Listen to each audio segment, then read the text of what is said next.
She stood closer than she usually did, her perfume weaving into the air between us like a secret. I didn't mean to stare, but there was something in the way her hand rested against the railing, fingers just brushing the chipped paint, steady but not relaxed. My throat tightened. "Evening," I said, my voice quieter than I intended. Her eyes shifted to mine. Hazel, but the kind that looked different with every flicker of light, sometimes green, sometimes amber, tonight almost gold. She gave a small nod, polite, careful. "You're up late," she said, and though it was nothing more than neighborly conversation, there was an undercurrent, like she was testing how far she could push the ordinary before it became something else. I swallowed and leaned against the railing too, our shoulders nearly touching. The silence that followed wasn't empty. It pressed against us, heavy and warm, as if the night itself knew we were saying more by not speaking. She tilted her chin, her hair catching the porch light, strands falling just enough to hide her mouth.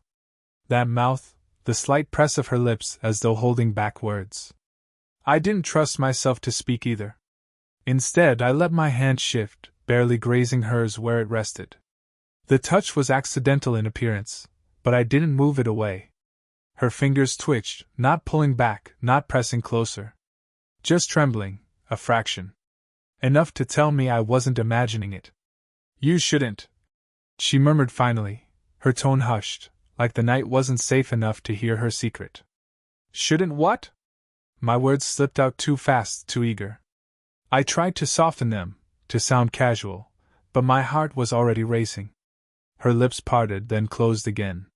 She looked out toward the quiet street, empty but for the shadows of swaying trees. "Not here," she whispered, and the way she said it wasn't just about neighbors or appearances. It was about everything unsaid between us, all the rules we were both ignoring just by standing so close. The corner of my mouth lifted. I didn't step back. Instead, I let the pause linger, then leaned the slightest bit closer, enough that my breath caught the edge of her hair. "Then lead me somewhere private," I said, low, steady, the words more daring than I felt. Her head turned sharply toward me, eyes locking on mine with a mix of surprise and something darker, deeper. For a heartbeat, either of us moved. Her chest rose in a quick inhale, and I swear the sound of it was louder than the night insects chirping in the grass.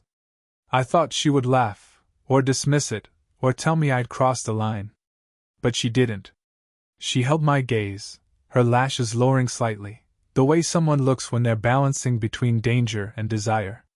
Then, slowly, she straightened, her hand brushing mine again, this time more deliberate, the faintest trace of warmth left behind. She turned toward her door, fingers finding the key. The metal clicked, the sound sharp in the thick silence. I couldn't breathe. She hadn't said yes. She hadn't said no. The door creaked open.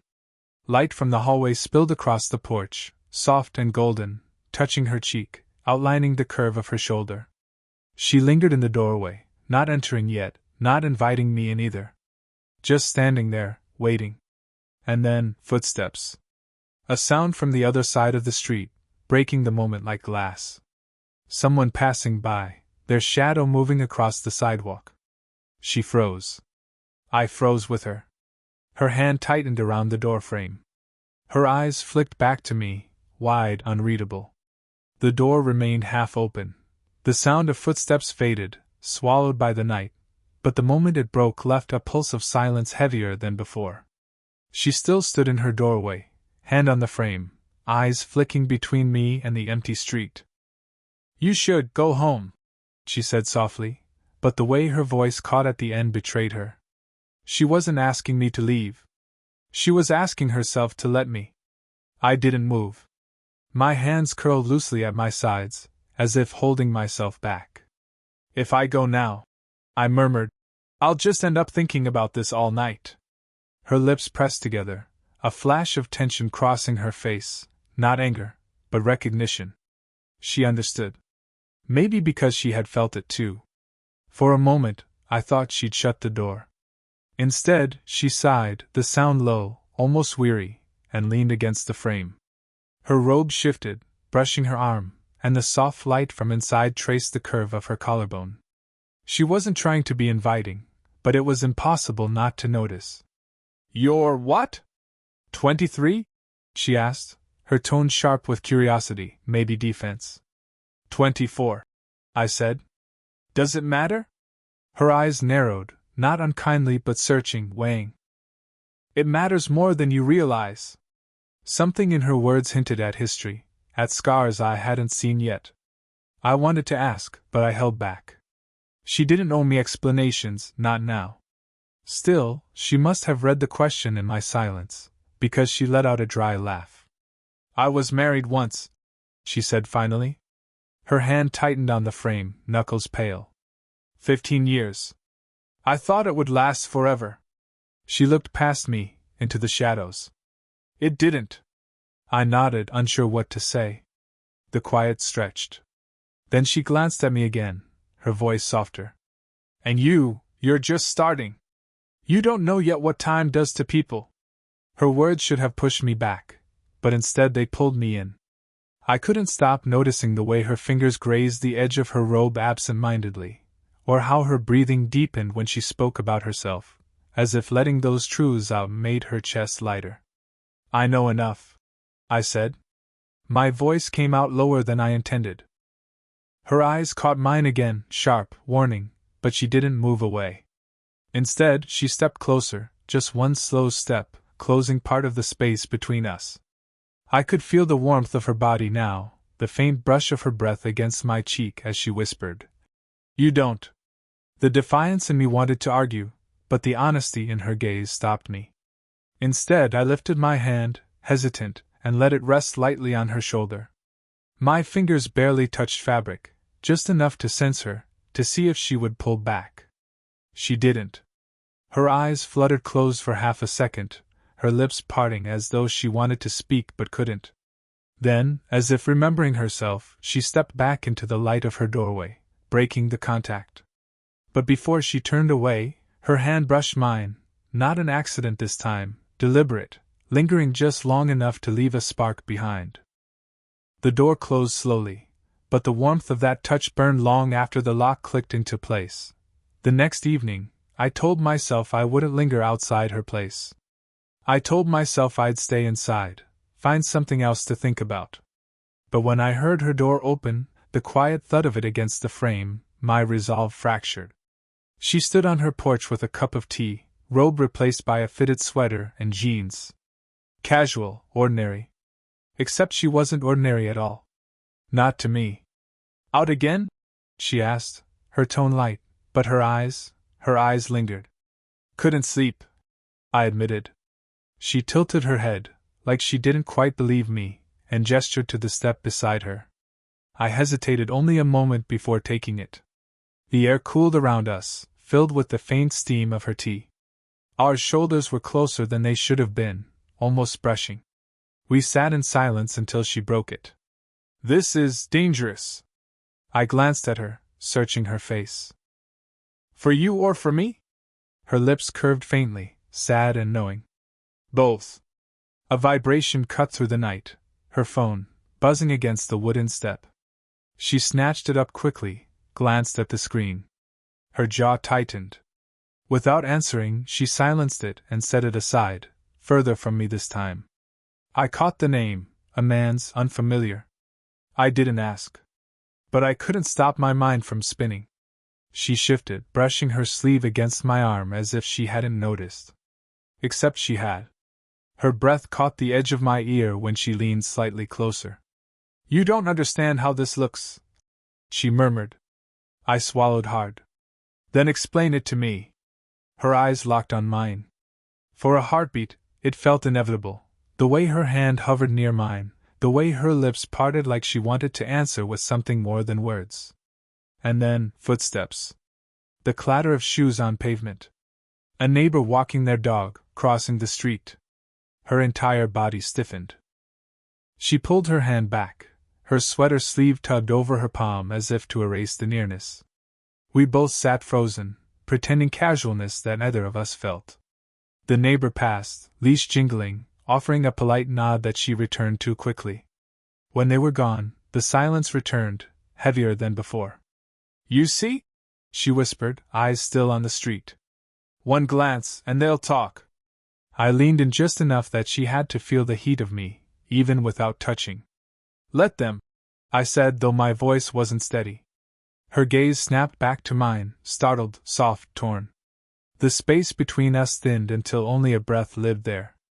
My chest rose sharply, hers matched. Our lips hovered close, too close, the kind of almost that aches more than the real thing. She didn't move away. Not this time. Her hand lifted halfway, trembling, then pressed lightly against my chest, not to push me back, but to steady herself. Her fingers lingered there, curling against fabric as though testing the weight of the moment. We didn't kiss. We couldn't. But we sat locked in that fragile distance, held together by the tension of everything we hadn't done yet. And for the first time, it felt inevitable that we would. I told myself I wouldn't go back. I told myself last night was already too far, that the space between us had become a fault line ready to split. But when her porch light flickered on again, I found my feet carrying me there before reason could stop me. She opened the door before I could even knock, like she had been waiting. Her sweater had been traded for a silk blouse, loose at the collar. She looked surprised to see me, but the kind of surprise that hides relief. Couldn't sleep again? She asked, voice softer than before. Not without this, I said, and the words slipped out bare, leaving nothing to hide behind. Her breath caught, just barely audible. She stepped aside, and I entered. The air inside was warmer, scented faintly with wine and something floral. She closed the door behind us, the click of the lock loud in the hush. For a long beat, either of us moved. I studied the line of her jaw, the faint tremor in her fingers as she folded her arms. She studied me back, as though searching for a reason to send me away and finding none strong enough. You don't understand what you're asking for, she said finally. Then show me, I whispered. Her eyes widened, a flash of conflict sparking there, fear, desire, regret all colliding at once. She stepped closer, slow but certain, until I felt the warmth of her body heat against mine. My pulse thundered. Her hand lifted, hesitated, then brushed through my hair, pushing a strand from my forehead. The touch was tender, unsteady, but it lingered, her fingers tracing down to the side of my face.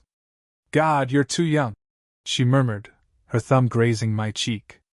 Then stop me, I breathed. She didn't. Instead, she leaned forward, her forehead almost against mine, her breath warm on my lips. I felt the world tilt around us, the room shrinking until there was only her, the faint perfume clinging to her blouse, the rise and fall of her chest pressed close, the subtle tremor of restraint. Her voice shook when she spoke again. If we do this, I can't take it back. Neither can I. Her lips parted, so close they brushed the edge of mine when she exhaled. My hands found her waist, light at first, then firmer when she didn't pull away. She let her head rest briefly against my shoulder, as though surrendering to the inevitability she'd been fighting. I've spent years pretending I don't need this, she confessed against my collar. The words were muffled, desperate. I tilted my head, my lips nearly grazing her ear. Then don't pretend anymore. Her body stilled, every muscle taut. She lifted her head, eyes locked on mine, and for the first time there was no hesitation, only raw, undeniable want. I leaned in, closing the final distance, and then her phone rang, sharp and intrusive, shattering the moment. We froze, inches apart, breath tangled, either able to step back. The phone kept ringing. The phone rang once, twice, then fell silent. She didn't answer. She only stared at it where it lay on the counter, screen glowing with a name I couldn't see this time. Her shoulders had stiffened, her breath shallow, the softness of moments before snap taut. I stepped back, only slightly, but enough that the air cooled between us. You should get it, I said, though the words tasted bitter. Her head turned sharply, eyes narrowing. It doesn't matter. But her voice carried a tremor, like the lie weighed too much in her mouth. I almost let it go. Almost. But something inside me, jealousy, fear, something I didn't want to name, pressed the question out. Who keeps calling you? Her lips parted, then pressed into a thin line. She folded her arms, her blouse creasing beneath her grip. Finally, she whispered, "My ex-husband." The word hit harder than I expected. Ex-past. Still lingering. He thinks. She paused, her gaze darting away. He thinks we might try again. The admission wasn't loud, but it was enough to tilt the room. What had felt like fragile possibility between us now trembled on a fault line of risk. I laughed once, low, without humor. "Does he know you're here? With me?" Her silence was the answer. She hadn't told him. She hadn't told anyone. We weren't just dangerous. We were hidden. She moved past me then, brushing so close her shoulder grazed my arm, her perfume trailing in the air. She stopped at the sink, bracing herself with both hands as though holding the counter was the only way to stay upright. "I didn't plan this," she said, voice breaking. You're too young, and you're what?" I stepped closer again, heat rising between us. "Too alive? Too beautiful? Too afraid someone will find out you still want more than the scraps he left you?" Her back stiffened, her knuckles widening on the edge of the sink. For a moment, I thought she'd lash out, send me away. Instead, she turned slowly, her eyes wet but steady. "You don't know what you're asking me to risk." My chest tightened. I wanted to say I did. But the truth was, maybe I didn't. Still, the sight of her trembling hand wiping a stray strand of hair from her cheek undid me. I closed the distance, gently brushing the same strand back again, my fingers lingering against her skin. Her body shivered beneath my touch. She didn't move away. She leaned into it, just enough to betray the want she tried to hide. The fear was still there, sharp and thick, but the pull between us had only grown stronger. The secret wasn't just ours anymore. It was a risk hanging over both our heads. She looked at me, eyes searching, torn between surrender and retreat. "If we keep going," she whispered, "there's no way back." My hand slid from her cheek to her jaw, cradling it gently. "Then don't look back." The words hung between us, heavy, dangerous, and impossible to take back. The silence between us felt alive, as if the walls themselves were holding their breath. My hand still rested against her jaw, her skin warm beneath my fingers, her pulse racing against my touch. She didn't move away, but she didn't lean in either. We hovered in that fragile space where a single decision could undo everything. Her lips parted, but no sound came. She closed her eyes briefly, as though steadying herself, then opened them again, hazel glinting with a storm of fear and want. "If I let this happen," she whispered, "I can't pretend tomorrow." "Then don't pretend," I said, my voice low, close to her ear. Her breath shivered across my cheek, drawing me nearer.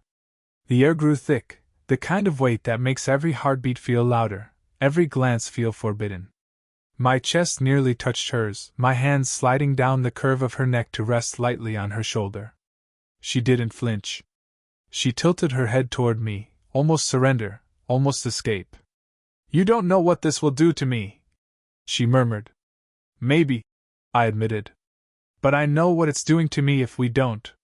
Her body swayed, not away but closer, until our foreheads brushed.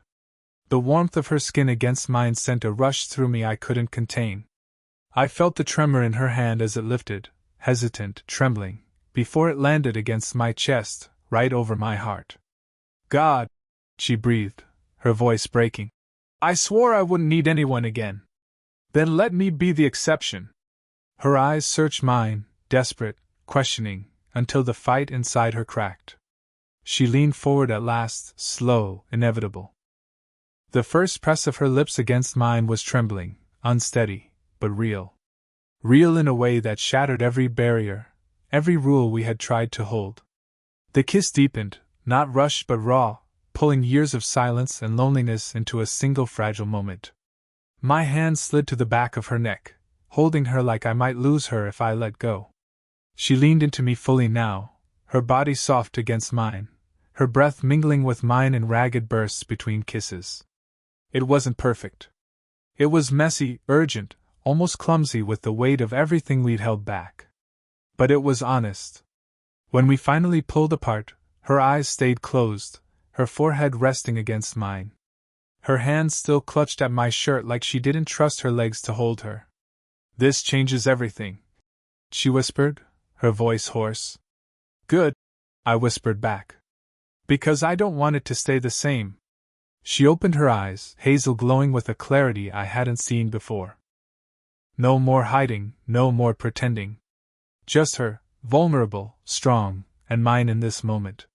For the first time, we both knew the truth. There was no going back. The kiss left us both quiet, as though words might break the fragile truth hanging between us. Her forehead lingered against mine, her breath uneven but steadying, her hand still pressed to my chest. Neither of us moved to step away.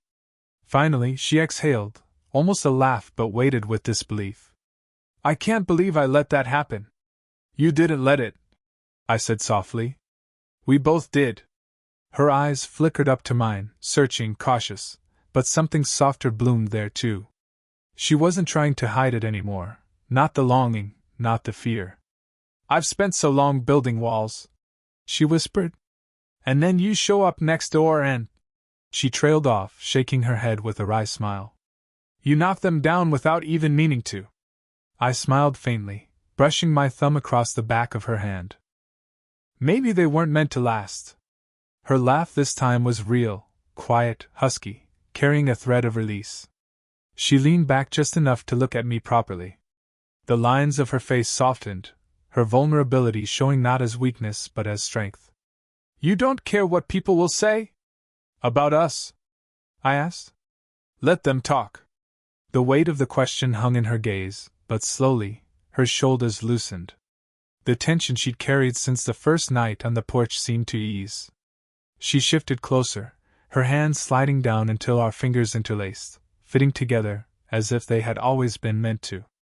The warmth of her hand in mine was more intimate than the kiss had been, steady, grounding. I didn't need to prove anything else. Neither did she.